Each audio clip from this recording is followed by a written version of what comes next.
오늘 말씀은 요한복음 16장을 개관하겠습니다마는 읽기는 32절과 33절을 함께 읽겠습니다. 보라, 너희가 다 각각 제 곳으로 흩어지고 나를 혼자 둘 때가 오나니 벌써 왔도다.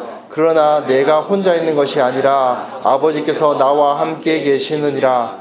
이것을 너희에게 이르는 것은 너희로 내 안에서 평안을 누리게 하려 함이라. 세상에서는 너희가 환난을 당하나 담대하라, 내가 세상을 이겼노라. 아멘.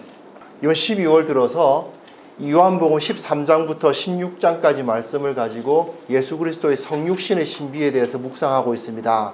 사실 어떻게 보면 조금 안 맞는 것이 이 본문 자체는 예수님께서 십자가를 앞두시고 그 제자들을 떠나실 때 하신 말씀인데, 이 떠나실 때 하신 말씀을 가지고 주님께서 오실 때의 그 신비를 묵상하는 것이니까 조금 안 맞는다는 생각이 드는 것은 사실입니다.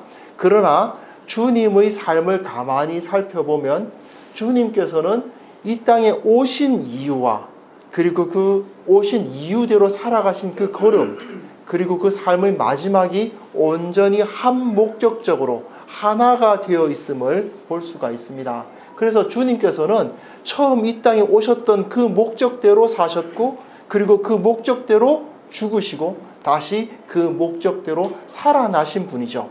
그러다 보니까 예수님께서 그 마지막에 제자들에게 어떻게 보면 이 요한복음의 십자가상에서 마지막에 하신 다 이루었다 하셨던 그 말씀과도 같이 그 삶을, 그 공생애를 세상 사람들이 보기에는 실패한 공생애요, 세상 사람들이 보기에는 최악의 비참한 삶으로 마치는 것 같지만, 그러나 진정한 영광이요, 진정한 이 세상의 왕으로서의 통치를 나타내신 그 삶을 보면서 우리는 주님께서 왜 이 땅에 오셨는가, 그리고 우리들에게 무엇을 말씀하러 이 땅에 오셨고 그 삶으로 보여주셨는가를 알 수가 있는 것입니다.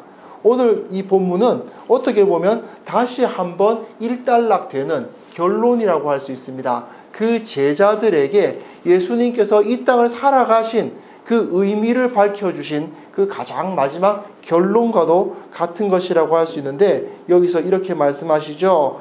이것을 너희에게 이르는 것은 너희로 내 안에서 평안을 누리게 하려 함이라.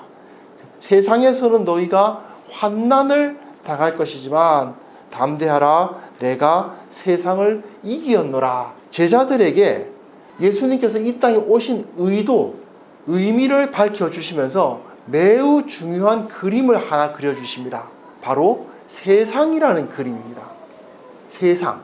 우리는 믿음이라는 것을 생각하면서, 우리의 신앙이라는 것을 생각하면서 하나님 나라에 속한 것이라고만 생각합니다. 그리고 하나님의 은혜를 받는 거라고만 생각하죠. 하나님께서 나를 이끌어주시고 지켜주시고 보호하시는 것을 생각하고 그것으로 마치는 경우가 너무나도 많이 있습니다. 그러나 신앙의 본질이 어디에 있는가를 생각했을 때 우리가 이 사실을 잊어버리면 안 되는 것입니다. 바로 세상입니다. 요한복음에서는 끊임없이 세상을 아주 나쁘게 말해요. 세상이 끊임없이 우리를 괴롭히고, 세상이 계속해서 망해가고, 그리고 그 세상이 성전으로 침투해 들어가서 성전이 세상이 되어버리는 그러한 모습들을 많이 보여줍니다. 이 죄악으로 가득 찬 세상, 하나님을 떠난 세상, 망할 수밖에 없는 세상, 그 이야기를 계속 보여줍니다. 그러나 그럼에도 불구하고 예수님께서는 세상에 대한 관심을 버리시지 않습니다. 놀랍게도 예수님은 세상으로부터 고난을 받기 위해서 오신 것입니다. 그것이 바로 첫 번째로 이 성육신의 신비입니다. 예수님께서는 어디 계셨던 분입니까? 하늘 보좌 위에 계셨던 분입니다.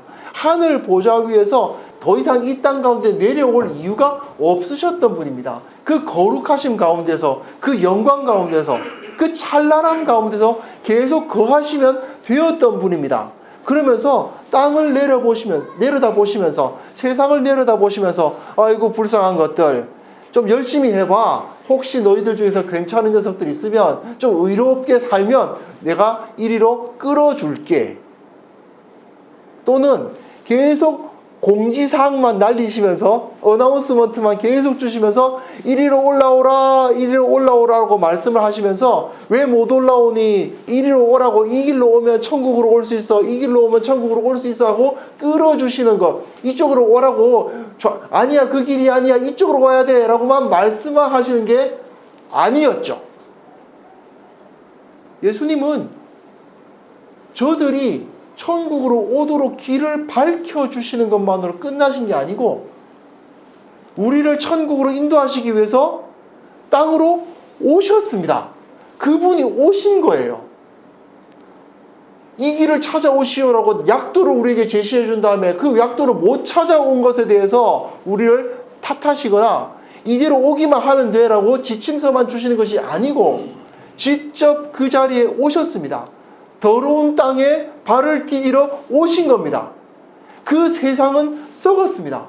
그 세상은 죄악으로 가득 차 있습니다. 그 세상은 하나님을 무시합니다.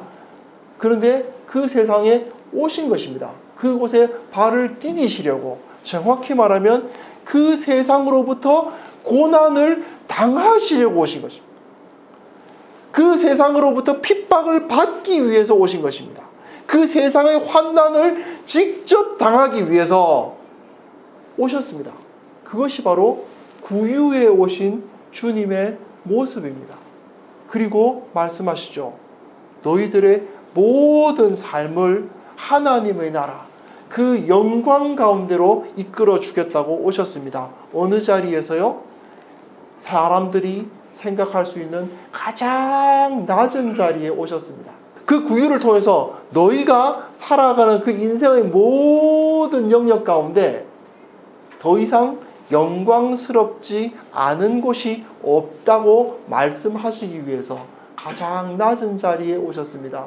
나는 왜 이런 데서 태어났을까?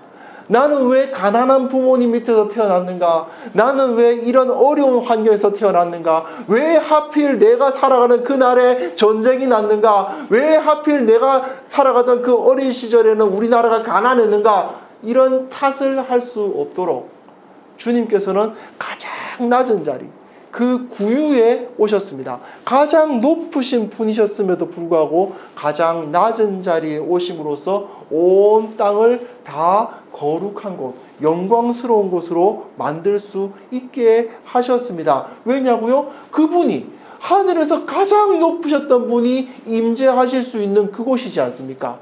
어떻게 그분이 여기에 오실 수 있는가? 왜 여기도 괜찮은데? 그렇다면 우리가 그분보다 높지 않은데 우리가 처한 자리가 왜 나쁘다는 것입니까? 그렇지 않습니까? 그분도 이 구유에 오시는데 우리가 그 구유 옆에 의자에 못 앉을 이유가 있습니까? 바로 그것입니다. 그렇기 위해서 그분은 구유에 오신 것입니다. 그리고 또한 그 영광을 나타내 보이셨습니다. 어떤 방식으로요? 가장 가까운 사람에게서, 가장 믿었던 사람에게서, 사실은 제가 나를 배신할 걸 알고 계셨지만 그래도 끝까지 사랑을 베풀면서 나는 너를 사랑한다, 나는 너를 버리지 않는다라고 말씀하고 계셨음에도 불구하고 배신당한 그 자리에서 가만히 한번 생각해 보십시오. 우리 인생에서 정말 그런 일들보다 더 비참한 상황이 있을까요? 정말 내가 내 마음을 다 주고 정말 사랑했고 정말 믿었던 사람이 나를 배신하는, 나를 팔아넘기는 상황에 처하는 그 경험보다 더 분노에 차고 더 비참하고 분노와 그 고통, 그것이 그보다 더 심한 것이 과연 있을까요? 그런데 주님은 그 일을 감당하심으로써 이 땅 가운데 영광을 보여주신 것입니다. 그러면서 내가 이것으로 영광을 얻었다라고 말씀하시죠. 그렇다면 우리의 인생에서 영광스럽지 않을 수 있는 경험은 무엇입니까? 그렇습니다. 바로 이것입니다.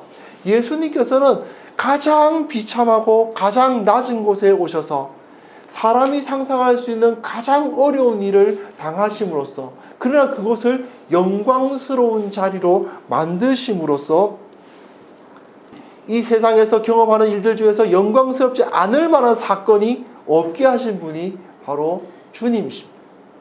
그리고 그 영광으로 이 세상 가운데 평화를 임하게 하신 것이죠. 세상 사는 방식으로 적당한 수준의 폭력을 통한 평화가 아니라 폭력을 통한 평화는 절대로 완벽할 수 없거든요. 한계가 지어질 수밖에 없고 곧 끝날 수밖에 없고, 그리고 누군가는 평화를 얻을 수 있을지 모르지만 누군가는 수탈을 당해야 되는 그러한 평화인데, 그런데 예수 그리스도의 평화는 모든 사람을 사랑함으로써 세상에 그 평화를 임하게 하셨습니다. 그런데 그 평화가 이제 우리들에게, 그 제자들에게 주어지고 있는 것입니다.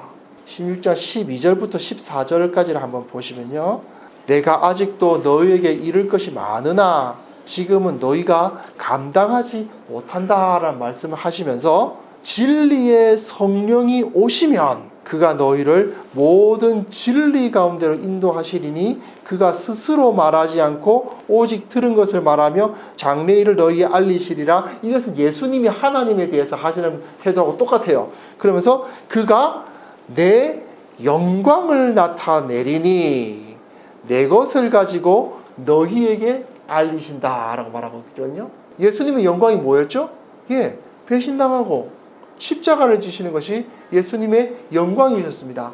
그런데 그 영광을 알리십니다. 누구에게 알리실까요? 제자들에게 알리십니다. 결국 그것이 무엇을 의미합니까? 바로 제자들로 하여금, 제자들에게 성령 보혜사 하나님이 임재하시고 예수 그리스도의 영광을 성령께서 그 제자들에게 알게 하신다는 말은, 결국 그 제자들이 성령 하나님의 능력으로 말미암아 예수 그리스도와 같은 영광을 누릴 수 있게 하신다는 뜻입니다. 굉장히 좋아 보이지만 사실 예수님처럼 환난받게 하신다는 뜻이죠. 예수님처럼 고난의 길을 걷게 하신다는 뜻이죠. 예수님께서 고통당하셨던 그 길을 두려움 없이 걸어갈 수 있게 하신다는 뜻입니다. 이것이 사실은 교회가, 예수 그리스도의 이름으로 칭해진 자들의 교회가, 자들인 그 제자들이 모임 그 교회가 이 땅 가운데 받은 사명입니다. 우리는 이 사실을 너무나도 많이 다 알면서도 사실은 성경을 읽어보시면 읽기만 해도 알아요. 그렇지 않습니까? 교회의 사명이 무엇인가? 예수님의 길을 따르는 것이다. 예수님이 가신 길은 무엇인가? 십자가를 지신 길이다. 그렇다면 교회는 결국 어떤 길을 가야 되는가? 십자가의 길, 그 환난의 길, 고난의 길을 걸어가야 한다는 것을 다 압니다. 그런데도 교회에서 많이들 그것을 말하기를 싫어하는 경향이 특히 현대교회에 들어와서 많이들 이런 부분을 말하지 않는 경향이 있지만, 그러나 오늘 우리 주님의, 물론 성탄절이 지나서 약간 김이 새긴 했지만, 주님의 성육신을 묵상하는 마지막 날에 정말 이 사실을 다시 한번 가슴에 묻어야 됩니다. 주님께서 우리의 경배를 받으시는 이유가 무엇입니까? 우리가 면류관 가지고 주 앞에 드리세, 그 손과 몸의 상처가 영광 중 빛나기 때문 아닙니까? 우리가 받았던 그 모든 영광을 주님께 돌려야 되는 이유가 무엇입니까? 그 손과 몸의 상처가 영광 중 빛나네. 그 고난의 길을 걸으셨던 것을 알기 때문에, 그분이 영광스럽기 때문에 내가 그 영광을 또한 사모하여서 그 길을 걷겠노라고 말하는 것 아닙니까? 그렇습니다. 우리는 환난을 당하도록 부르심을 받은 것입니다. 그래서 예수님께서 이렇게 말씀하신 거예요. 세상에서는 너희가 환난을 당하나. 너희가 세상에서 환난을 당하는 것은 너희의 사명이다. 예수 그리스도로 말미암아 거듭난 자들이 마땅히 그 길을 걸어야 하는, 환난의 길을 걸어야 하지 않겠느냐고 말씀하시는 거죠. 이 말씀 바로 앞에 29절부터 31절 내용 보시면요, 참 재미있습니다. 제자들이 말하되 지금은 밝히 말씀하시고 아무 비유로도 하지 아니하시니 우리가 지금에야 주께서 모든 것을 아시고 또 사람의 물음을 기다리지 않으신 줄 아나이다. 이로써 하나님께로부터 나오심을 우리가 믿사옵니다. 이래요. 주님을 믿겠습니다. 주님을 믿겠습니다. 하는데 예수님께서 저는 이때 예수님의 표정이 좀 허탈하지 않았을까 하는 생각이 드는데, 이제 믿겠니? 라면 너희가 믿느냐? 좀 있으면 뭐 할 건데, 오늘 본문이에요. 다시 32절 첫 본문. 보라, 너희가 다 각각 제 곳으로 흩어지고 나를 혼자 둘 때가 온다. 믿는다며. 너희들 다 나를 믿는다며. 그래, 이제 너희가 다 각각 제 곳으로 흩어지고 나를 혼자 둘 때가 온다. 예, 참 좋은 말로 표현하셨습니다만 정확하게 말하면 다 배신하고 도망가는 거 아닙니까? 얘네들이 정말 믿는다고 했을 때 그 믿음이 도대체 무슨 믿음일까요? 그야말로 한심한 겨자씨 하나일 만한 믿음이라고 정말 표현해도 될까요? 정말 그 정도의 작은 믿음인데, 그래 너희가 믿느냐 하면서 너희들이 날 다 배신할 거다가 아니라 이제 너희들이 할 일을 해야 될 때가 왔다라고 표현하는 거죠. 마치 좀 이따 다시 봅시다 라고 하면서 흩어지는 것을 의미하는 것처럼 서로 배신한 것이 아니고 다만 각자의 할 일이 있기 때문에 각자의 자리로 흩어지는 것처럼 표현하고 계시지 않습니까? 보라, 너희가 다 각각 제 곳으로 흩어지고 나를 혼자 둘 때가 온다. 하지만 염려하지 마라. 나는 혼자가 아니다. 아버지께서 나와 함께 하신다. 네, 주님께서는 배신당한 게 맞는데 배신당했다 말씀하지 아니하시고 오히려 그 제자들을 잠깐 흩어졌다가 다시 나를 따라올 것이다 라고 이야기를 하시는 거죠. 물론 그렇게 되었습니다. 하지만 그 마음은 엄밀히 말하면 두려워서 떨고 도망한 것이 맞죠. 그러나 그럼에도 불구하고 주님은 그 제자들에게, 그 도망갈 제자들에게 그 사명을 주시는 것입니다. 그리고 다시 한번 이렇게 말씀하시는 거예요. 내가 너에게 이런 말하는 것은 평안을 누리게 하려 함이라. 너희를 통해서 이 세상이 평안을 누리고 너희가 평안을 누리고 세상에서는 너희가 환난을 당할 것이다. 그래, 너희는 세상에서 환난을 당하여 그 환난을 통해서 세상에 평화를 끼치는 사명을 받은 사람들일까? 그러면서 담대하라, 내가 세상을 이겼노라. 우리의 신앙생활에서 세상과 격리된 신앙생활이라는 것은 있을 수가 없는 것입니다. 우리는 그리스도인으로서 세상에서 환난을 당하게 되어 있습니다. 우리가 세상에서 당하는 환난이 바로 신앙생활입니다. 다르게 살아가니까요.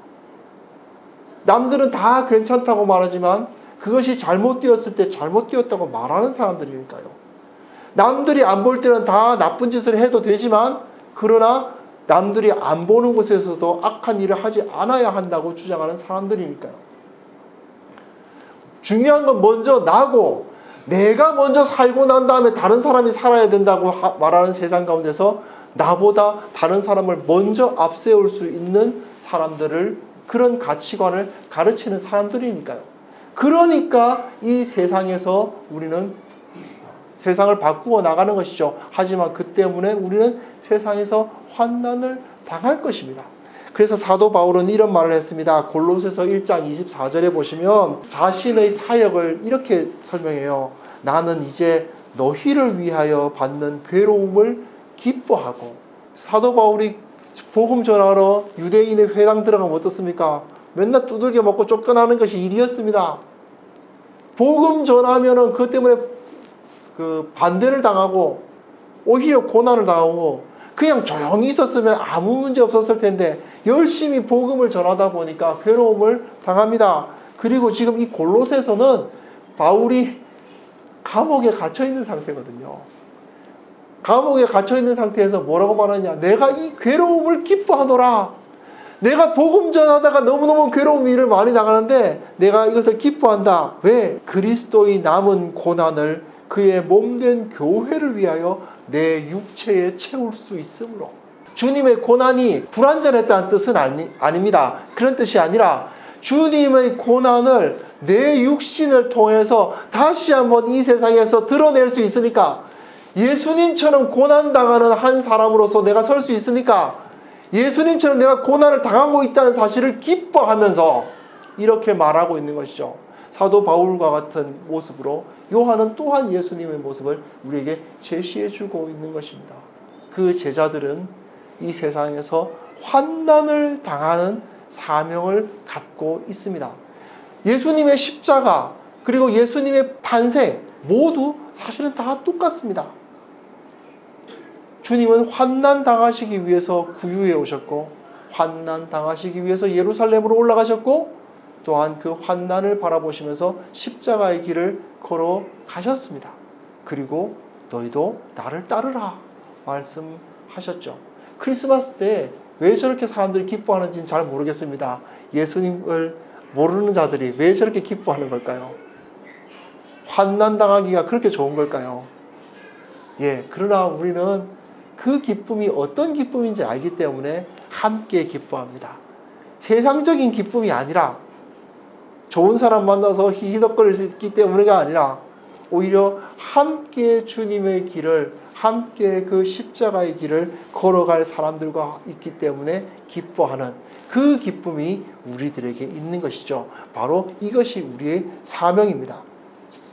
그러나 너무 환난당하고 고난당하고 이런 것에 대해서 많이 제가 말씀을 드립니다만은, 또한 예수님께서는 절대로 그렇게 너는 힘들어야 돼, 네 인생은 결국 이번 생은 망한 거야, 나를 알게 됐기 때문에 망한 거야가 아니라, 그것이 얼마나 아름답고 얼마나 권세 있고 얼마나 영광스러운가를 보여주시는 거죠. 20절부터 24절을 한번 천천히 같은 목소리로 한번 읽어보겠습니다. 내가 진실로 진실로 너희에게 이르노니 너희는 곡하고 애통하겠으나 세상은 기뻐하리라. 너희는 근심하겠으나 너희 근심이 도리어 기쁨이 되리라. 여자가 해산하게 되면 그 때가 이르렀으므로 근심하나 아기를 낳으면 세상에 사람 난 기쁨으로 말미암아 그 고통을 다시 기억하지 아니하느니라. 지금은 너희가 근심하나 내가 다시 너희를 보리니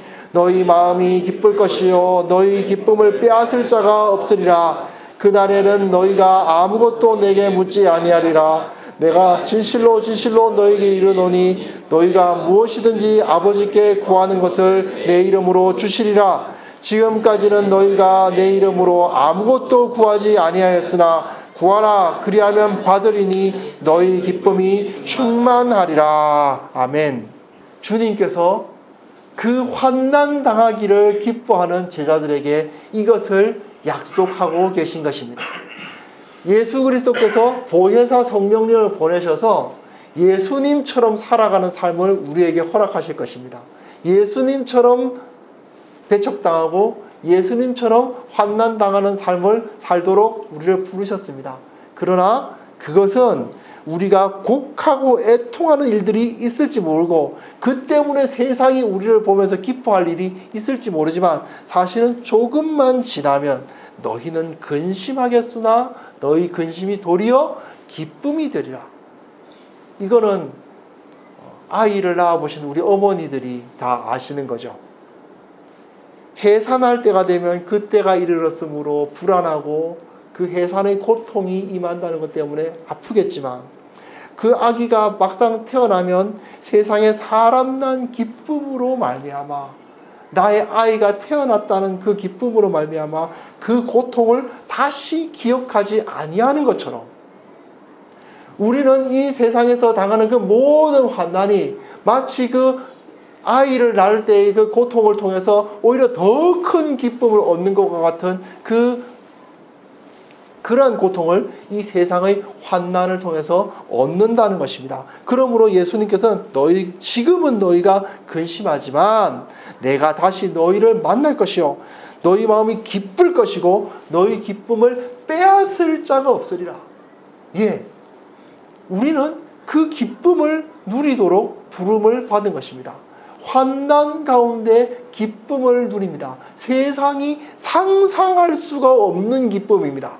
그 환난을 내가 겪고 있기 때문에, 예수 그리스도를 닮아가고 있기 때문에, 예수님의 모습을 통해서 예수님처럼 고난을 당한다는 이유 때문에 기뻐하는, 그러한 상상할 수 없는 기쁨을 누리는 것이죠. 예수님의 성육신, 우리가 모두 함께 크리스마스를 기뻐하는 이유는 우리 주님께서 그 낮은 자리에 오사, 그 구유에 오사 경배를 받으시기 때문입니다. 우리 주님께서 그 구유에 오셨기 때문에 가장 먼저 그것을 찬송하는 자들이 누구입니까? 천사들입니다.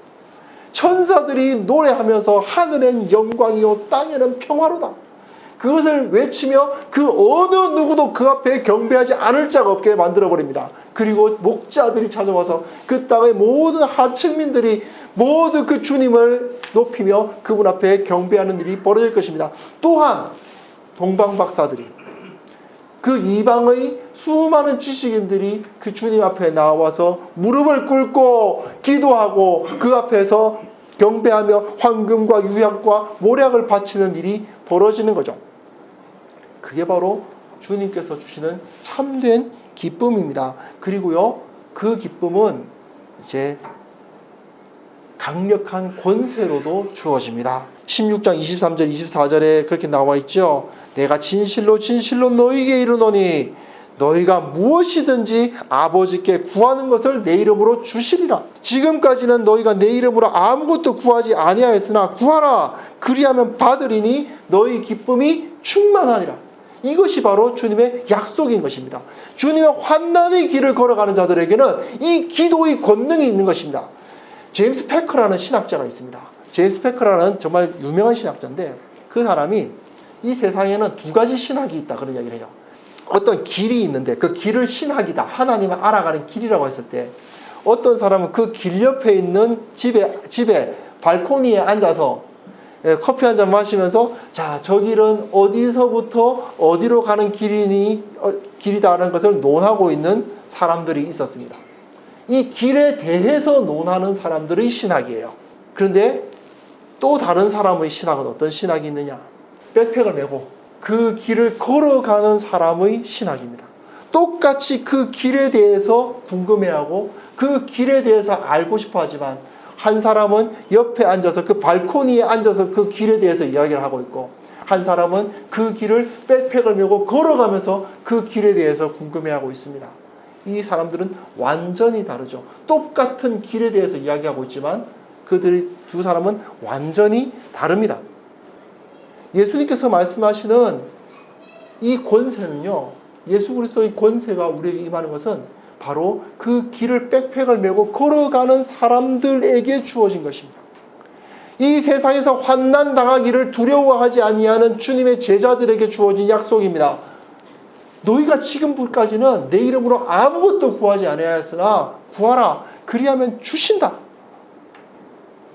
우리가 기도의 권능을 이야기하는 이유는 바로 우리가 그 길에서 주님처럼 환난을 당하기 때문입니다. 주님께서는 주님의 성령이 함께 하셔서 주님과 같이 환난당하고 주님과 같이 고난당하는 기도를, 고난당하는 자의 기도를 반드시 들으시고 응답하신다. 이 약속이 우리에게 주어져 있는 것이죠. 이것이 바로 우리의 권세입니다. 그러나 수많은 사람들이 이렇게 합니다. 발코니에 앉아서 자기가 그 환난에 대해서 자기 몸으로 체험하지 않은 상태에서, 자기가 그 환난의 무게를 어깨에 짊어질 생각을 하지 않으면서 자기가 왜 기도의 능력이 없느냐라고 말하면서 이러쿵저러쿵 이야기하는 경우가 너무나도 많습니다. 특히 현대 부유한 나라의 기독교, 부유한 나라의 교회들에서 너무나도 이런 일들이 많이 일어나는 것 같지 않습니까? 교회에 대해서, 성경에 대해서, 하나님에 대해서 말은 많지만 정작 자신이 그 십자가의 길을 걸어가지는 않으면서 왜 하나님은 내 기도를 안 들어주시는 거지? 라고 말하는 그런 경우가 너무나도 많죠. 그 이유는 아주 간단합니다. 자기가 그 길을 걸어가지 않기 때문입니다. 발코니에 앉아서 그 길이 어디로 가는지 확인할 수는 없습니다. 그 길을 걷지 않으면 정말 그 길이 그곳으로 가고 있는지, 그곳으로 우리를 인도하고 있는지를 확인할 수 있는 길은 없는 것입니다. 그래서 우리는 이 영광, 이 권세를 회복해야 됩니다. 교회는 마땅히 주님의 환난, 주님께서 우리에게 주시는 그 영광의 환난을 사모할 수 있어야 합니다. 그래서 사도 바울은 또한 이런 말을 했어요. 유명한 말인데 고린도후서 6장에 보시면요, 우리는 속이는 자 같으나 참되고 무명한 자 같으나 유명한 자요, 죽은 자 같으나 보라 우리가 살아있고, 징계를 받는 자 같으나 죽임을 당하지 아니하고, 근심하는 자 같으나 항상 기뻐하고, 가난한 자 같으나 많은 사람을 부유하게 하고, 아무것도 없는 자 같으나 모든 것을 가진 자로다. 이것이 바로 교회에게 주어진 영광이고 교회에게 주어진 권세입니다. 이것이 바로 우리 주 예수 그리스도께서 이 땅 가운데 오신 이유입니다. 우리 주님이 바로 그렇게 하지 않으셨습니까? 속이는 자 같았죠. 무명한 자 같았죠. 죽은 자 같았고, 참으로 징계를 받았던 것 같았고, 늘 근심하는 것처럼 보이셨죠. 늘 가난한 자, 정말 머리 둘 곳 없이 이 땅에서 살아가셨지만, 그러나 이 세상의 모든 것을 소유하시고 이 세상의 모든 필요를 다 채우시고 떡 5개 물고기 2마리로 5,000명을 먹이시면서 이 세상에서 그 어느 누구도 발휘할 수 없었던 그 강력한 권세를 우리 주님께서 발휘하셨던 것 아닙니까? 어떻게 해요? 가장 낮은 자리에 오셨기 때문입니다. 그리고 그 기도의 권능이 나타나기 때문입니다. 주님께서는 실제로 우리 가운데 살아계셔서 우리의 기도를 들으십니다. 우리의 간구를 들으시고요. 그리고 또한 그 일을 이루어 가십니다. 우리가 왜 하나님께서 나의 기도를 안 들어주시는가? 정말 하나님이 살아계신가라고 말하기 전에 정말 주님께서 원하시는 그 길에 서 있는지를 확인해 보아야 할 것입니다. 조금 우스운 얘기지만 미국에서 성령운동, 그 부흥운동이 일어났던 경우가 역사들이 있습니다. 특히 흑인들 같은 경우에 아무것도 없는데 예수님을 이제 믿게 된 거예요. 정말 아이러니하게도 자기들을 노예로 잡아왔던 백인들로부터 예수님을 소개받아요. 그 백인들은 노예들을 그렇게 악랄하게 착취하는데, 그런데 또 이제 주일이 되면 예배 드린다고 이제 썬데이 베스트 이렇게 딱 멋있게 옷 입고 예배 드리러 이제 맞췄다가 따가따가따가 가면 이제 그 흑인 종들은, 노예들은 자기네들끼리 만나서 거기서 예수님을 소개받습니다. 근데 거기서 자기네들끼리 예배를 드리는 거예요. 예배 드릴 게 뭐가 있습니까? 아무것도 없죠. 지식이 있습니까? 기껏해야 쪽복음 정도 수준의 성경밖에 없습니다. 그래도 조금, 그래도 좀 그중에서 좀 머리가 있고 그중에서 좀 이제 성경 읽으면 뭔가 좀 아는 친구가 있을 거 아니에요. 그럼 걔가 이제 그 친구가 성경책 하나 들고 앞에 나가서 설교를 합니다. 그래도 좀 잘 보이라고 사과 그 박스, 사과단 그 사과 괴짝 하나 놓고 그 사과 괴짝 위에 올라가서 설교를 합니다. 그곳에 성령이 임합니다. 대부흥이 일어났어요. 그게 미국 역사예요. 아무것도 없는 헛간에서 사과 박스 위에 올라서서 실제로 신학 교육을 제대로 받은 적도 없는 흑인들이 성경 하나를 읽고 거기서 은혜를 받은 사람들이 그 능력에 의해서 그곳에서 영적인 영향력이 일어났던 것을 우리는 그 역사를 봅니다. 그런데요, 최근에 제가 어떤 목사님이 그래 바로 이런 일이 있었어. 그런데 말이야, 걔네들은 사과개짝 갖다 놓고 그렇게 해도 부흥이 일어나는데 왜 우리는 못하냐? 사과개짝 위에서 해야지 성령이 임하죠. 아무것도 없는 헛간에서 성령이 임하는 것입니다. 왜요? 예수님께서는 구유해 오셨으니까요. 우리는 그 사실을 깨달아야 합니다. 주님께서 우리에게 보여주셨던 그 환난, 우리 주님께서 보여주셨던 그 십자가의 길을 따를 생각을 하지 아니하면 우리에게 권능이 임할 거라고 생각하는 것이 얼마나 어불성설입니까? 다시 한번 우리가 이제 2019년을 마감하고 2020년으로 넘어가는 이 시점에 다시 한번 이 복음의 권능을 회복할 수 있었으면 좋겠습니다. 예수 그리스도께서 우리를 부르신 이유는 그 십자가의 길로 와서, 디트리 본헤퍼의 표현에 의하면 와서 죽으라고 부르신다. 그러나 그 죽음은 영원한 죽음이 아니요 다시 살아나는 죽음이요 영광의 죽음이요 참된 기쁨을 누리는 죽음이다 라는 것을 우리는 기억할 수 있었으면 좋겠습니다. 이 교회가 이 땅 가운데 진정한 개혁된 교회, 종교개혁 500주년을 기념하면서 세워진 교회입니다. 우리는 종교개혁 500주년의 진정한 기회가 무엇인가? 예수 그리스도의 십자가의 복음이 다시 한번 살아나는 것이고, 주님의 그 고난의 길을 기뻐하는 그 성도들이 세워지는 것이고, 그리고 그 주님의 영광, 참된 기쁨, 그 기쁨을 누리면서 기뻐하는 그 권능을 누리는 교회를 우리가 세워갈 수 있었으면 합니다. 함께 기도하겠습니다. 하나님 아버지, 주님의 성육신을 묵상하며 또한 주님의 십자가를 묵상합니다. 주님께서 주시는 그 권능이 우리에게 반드시 있음을 다시 한번 기억하게 하시고, 중요한 것은 우리가 그 길 위에 서 있어야 한다는 것을 기억하는 자들 되게 하여 주옵소서. 주님께서 주님의 그 길을 따르라 말씀하셨는데, 우리가 두려움 없이 그 길로 나서는 한 발짝을 내어딛는, 비록 우리의 믿음 작고 겨자씨만한 작은 믿음이지만 그러나 그 믿음의 발걸음을 시작하는 우리 모두가 되게 하여 주옵소서. 예수님의 이름으로 기도합니다. 아멘.